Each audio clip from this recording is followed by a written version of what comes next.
Hello guys, welcome back to my new video. आज की video रहेगी एक रिव्यू वीडियो जो कि रहेगी सुजुकी वी-स्टॉर्म 250 की। आपने पिछली वीडियो में देखा होगा, ये एक मेरे फ्रेंड ने लिए, तो आज जानते हैं एक ओनर रिव्यू। इसको 2-2.5 महीने हो गए लिए, तो चलो करते हैं उनसे बात। आकाश, हेलो। हेलो सौरभ, कैसे हो? बढ़िया। और आपने ये बाइक क्यों सेलेक्ट की, वी-स्टॉर्म? तो पता है कि जब कोई बंदा एक नई बाइक लेता है ना, तो हमेशा सोचता है उसका बजट क्या है। तो मेरे बजट के हिसाब से मेरे को सबसे बेस्ट लगी। इस बजट में मैंने मल्टीपल ऑप्शन और भी देखे, जैसे आप कह सकते हो जो मार्केट में फेमस बाइक है रॉयल एनफील्ड 350 क्लासिक, वो देखी। लेकिन पता है क्या, मेरी हाइट 6'5" है, तो उस हिसाब से मेरे गोडे अड़ते हुए हैंडल बार पे, तो मैंने वो कैंसिल कर दी। फिर मैंने देखी डोमिनार 250, पर बजाज की जो रिलायबिलिटी है उस हिसाब से मैंने सोच के वो स्किप की। और मैं एक्चुअली सुजुकी 250 SF लेने के लिए गया था, क्योंकि सुजुकी का जो इंजन है बहुत ज़्यादा रिलायबल इंजन है। तो उस टाइम जब मैं टेस्ट ड्राइव की तो मेरे को थोड़ी अनकंफर्टेबल लगी, क्योंकि मेरे लिए थोड़ी नीचे थी वो बाइक, उसके जो हैंडल पोजीशन था वो नीचे था। फिर मैंने इसकी टेस्ट ड्राइव ली, और जब मैंने इसके लिए तो आई वाज रियली कंफर्टेबल, और मैंने फिर डिसाइड कर लिया लेनी है। नेक्स्ट डे मैंने बुक की, और फिर आपको पता ही, आपके चैनल पे बाकी की वीडियो है ही, कैसे हमने जाके डिलीवरी ली। ओके, तो आकाश अब मेरे को आप ये बताओ कि आपको इस बाइक में सबसे ज़्यादा अच्छा क्या क्या लगता है अभी तक? देखो, इस बाइक में मैंने बहुत सारे मल्टीपल फैक्टर्स देखे जिसके कारण मैंने चूज़ की, और वही मेरा मेन यूएसपी कह लो, जिसके कारण मैंने ली है और मेरे को अच्छा लगता है। अगर आप पहले आके देखोगे, ठीक है, ये मेरे को 2.5 लाख के आसपास पड़ी है, ठीक है। आगे भी ABS है, पीछे भी ABS है, ड्यूल डिस्क में, ठीक है। आप थोड़ा इधर आओ, यहाँ पे इसके अंदर आपको ब्लूटूथ कनेक्टिविटी मिलेगी। जब आप इसको अपने मोबाइल में, एक ऐप आता है सुजुकी का, उससे पेयर कर दोगे, उसमें मैप डाल दोगे, तो यहाँ पे टर्न बाय टर्न नेविगेशन सब देता है ये। यहाँ पे आपको एवरेज फ्यूल दिखाएगा कितना है, कितनी रेंज आएगी। अभी तक अपडेट आया नहीं, लेकिन कंपनी वाले ने बोला इन फ्यूचर वो रेंज का अपडेट दे देंगे, जो ECU अपडेट होता है, तो रेंज भी आ जाएगी, एवरेज लाइव भी बताता है, ठीक है। फिर उसके बाद सबसे अच्छी बात ये है, इसकी जो सीटिंग पोजीशन है बहुत कंफर्टेबल है। मैं अभी इसमें रेगुलरली 400 किलोमीटर की राइड की थी मैंने, और उसमें मेरे को बिल्कुल भी ऐसा नहीं लगा कि कहीं पे मेरा कुछ डिस्कम्फर्ट हो रहा हो, मेरे लेग्स दर्द कर रहे हो। हालांकि मेरी हाइट 6'5" है, लेकिन अगर मेरे जैसे बंदे को डिस्कम्फर्ट नहीं हो रहा, तो मेरे को नहीं लगता कि किसी और को होगा। ओके। लेकिन हाँ, मैं एक इस चीज़ का, इस बाइक का एक ड्रॉबैक बताता हूँ। बेसिकली जिनकी हाइट 5'5" से कम है, उनको थोड़ी ये बाइक मैन्यूवर करने में दिक्कत आएगी ट्रैफिक में, क्योंकि उनके पैर बस इतने टिकते हैं।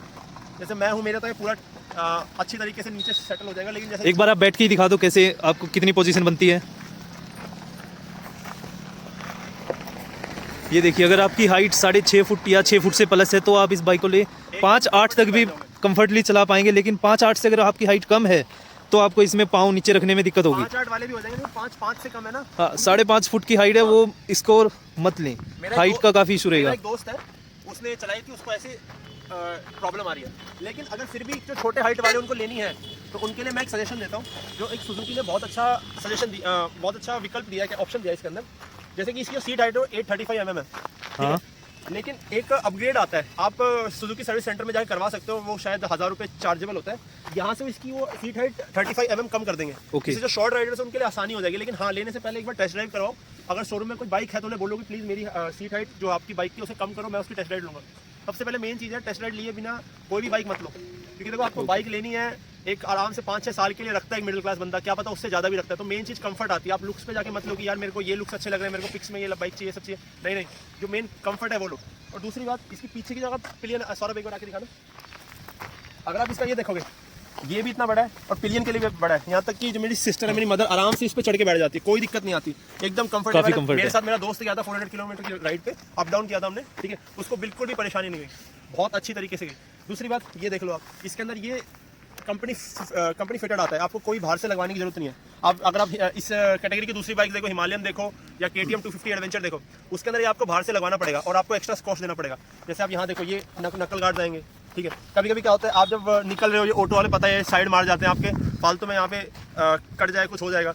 ये कंपनी ने पहले से लगा के रखा है। यहाँ तक कि जैसे मैं ठंड में निकलता हूँ, मैं बिना ग्लव्स भी, अगर थोड़ी बहुत ठंड है ना, ये सर्वाइव कर लेता है। ऐसा कोई दिक्कत नहीं आती मुझे कि मेरे हाथ बहुत इसकी बिल्ड क्वालिटी भी काफ़ी अच्छी है। हाँ, आप देख सकते हो, अच्छा वाइब्रेट भी नहीं हो रहा है। ये सेम ही प्लास्टिक है जो यहाँ पे दे रखा है, ऐसा कार्बन फाइबर यहाँ पे कुछ छोड़ देना कुछ जगह। और एक और चीज़ देखो, इसमें विंड स्क्रीन है। अब कोई दूसरी बाइक लोगे, ठीक है, उसके अंदर आपको बाहर से विंड स्क्रीन लगवानी पड़ेगी। हालांकि मेरी हाइट 6'5" है, तो मेरे को यहाँ पे थोड़ा एक्सटेंडेड लगवाना पड़ेगा, इतना अलग से आ जाएगा।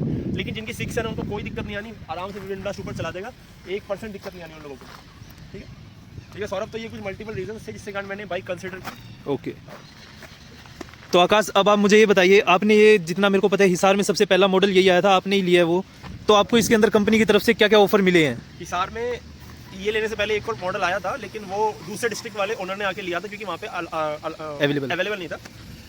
हालांकि इस डिस्ट्रिक्ट में, पूरे डिस्ट्रिक्ट में ये बाइक मेरी फर्स्ट है, और अभी तक शहर में किसी के पास नहीं है। क्या पता किसी ने ले लिया, लेकिन जहाँ तक मेरे जानकारी से किसी के पास नहीं है। क्या और आगे क्या पूछे थे? कि आपको इसके साथ क्या क्या ऑफर्स मिले, कंपनी ने क्या ऑफर दिए हैं फर्स्ट कस्टमर को हिसार में? दिवाली के टाइम ली थी, उस टाइम कंपनी ने इसके अंदर इंश्योरेंस फ्री कर दिया था। ओके। इंश्योरेंस का कोई भी चार्ज नहीं लिया, साथ साथ एक ये जैकेट दी थी मेरे को, ठीक है। ये आप ये जैकेट के बारे में बताइए कुछ। ये लेवल 1 प्रोटेक्शन जैकेट है, इसके अंदर आपको विंटर लाइनर और रेन लाइनर दोनों ही मिलेगा। ओके। तो आपको अलग से परचेस करने की जरूरत नहीं है। तो ये हो गया, और साथ साथ जैसे मैंने और नेगोशिएबल किया जो उनके मैनेजर थे उनसे, तो उन्होंने 2-3 ऑफर और दिए, जैसे उन्होंने को टैंक पैड ले लिया फ्री में, ठीक है। टैंक पैड दिखा देते हैं आपको, अभी तो इस पे एक बैग लगा है। ये मैंने गार्डन गैस का बैग लिया था।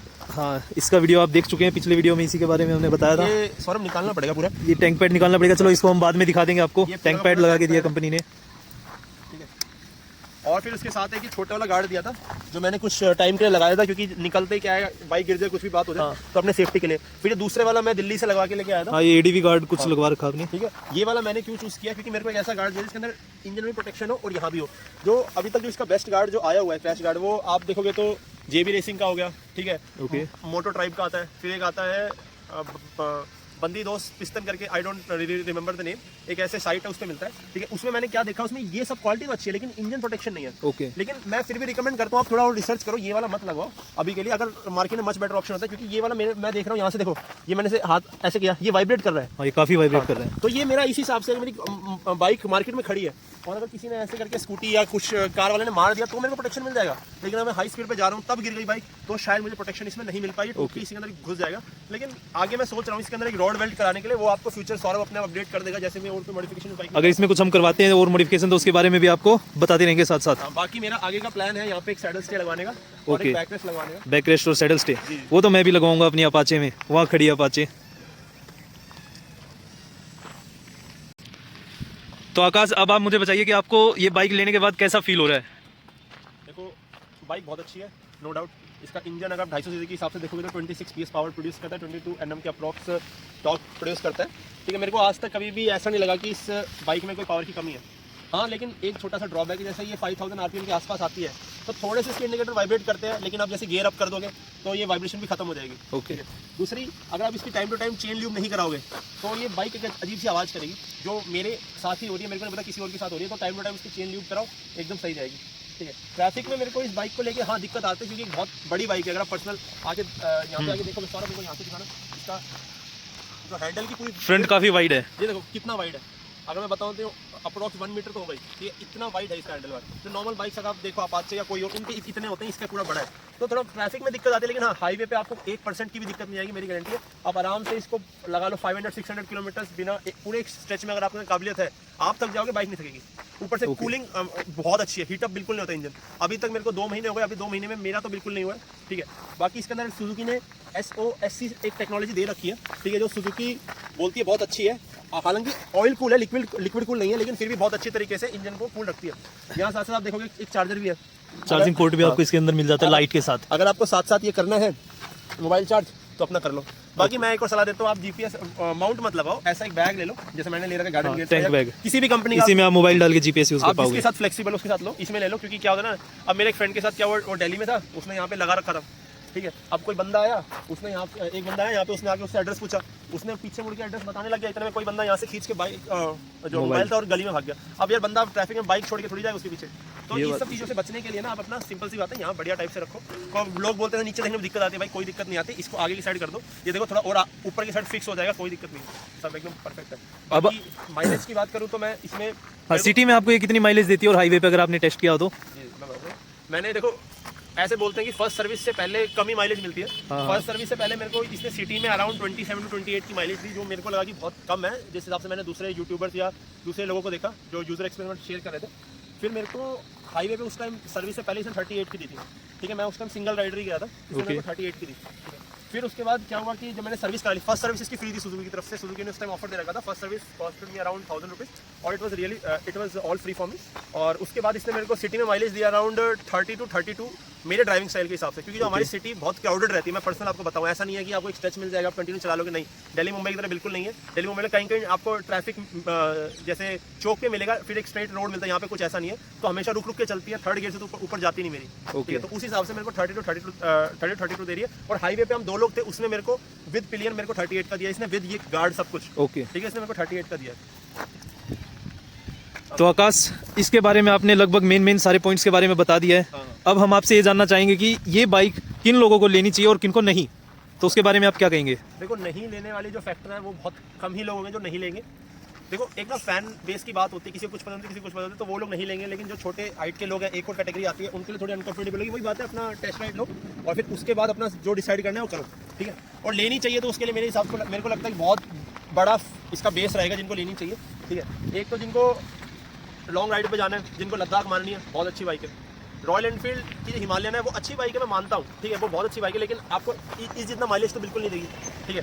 साथ साथ जो इसका कंफर्ट है वो उससे अच्छा है। जो मैंने पर्सनल अपने तरीके से एक्सपीरियंस किया है, उसकी सीट बहुत पतली है, इसकी मोटी है, तो आपको अच्छी तरीके से कुशनिंग पूरी अच्छे से प्रोवाइड होती है इसके अंदर, ठीक है। और अगर किसी का यहाँ तक जाने का बजट नहीं है तो मैं पर्सनली बताऊँ तो आप बजाज डोमिनार ट्राई कर सकते हो, ठीक है। वो इससे भी मतलब इससे अच्छी नहीं है, लेकिन हाँ आपको कहीं ना कहीं जैसी परफॉर्मेंस दे देगी। लेकिन वही बात है, बजाज का इंजन है, तो अगर आपको बजाज के आपके घर में बाइक है कोई, आप ट्रस्ट कर सकते हो बजाज पे, तो you can go for it. Otherwise Suzuki is a very best option और एक बहुत रिलायबल इंजन प्रोड्यूस करता है सुजुकी, होंडा, यामाहा, ये सारे जापानीज इंजन होते हैं। तो इसलिए अगर किसी को रिलायबिलिटी चाहिए और बहुत लॉन्ग टाइम के लिए बाइक चाहिए और अच्छे माइलेज के साथ चाहिए, 250 सीसी अगर आपको 40 दे रही है हाईवे पे, तो मेरे को लगता है बहुत अच्छी चीज़ है, क्योंकि जो लॉन्ग टूरर होते हैं उनको माइलेज बहुत कंसिडर करना पड़ता है इसलिए। ओके, थैंक यू आकाश हमको टाइम देने के लिए। कोई नहीं, माय प्लेजर। तो व्यूवर्स, आज की वीडियो में इतना ही। फ्यूचर अपडेट्स के लिए हम मिलते रहेंगे, नई वीडियो बनाते रहेंगे, जो भी अपडेट आएगा। Thank you Akash, Thank you so time देने के लिए। श्योर। ओके गाइज, मिलते हैं अगली वीडियो में। धन्यवाद।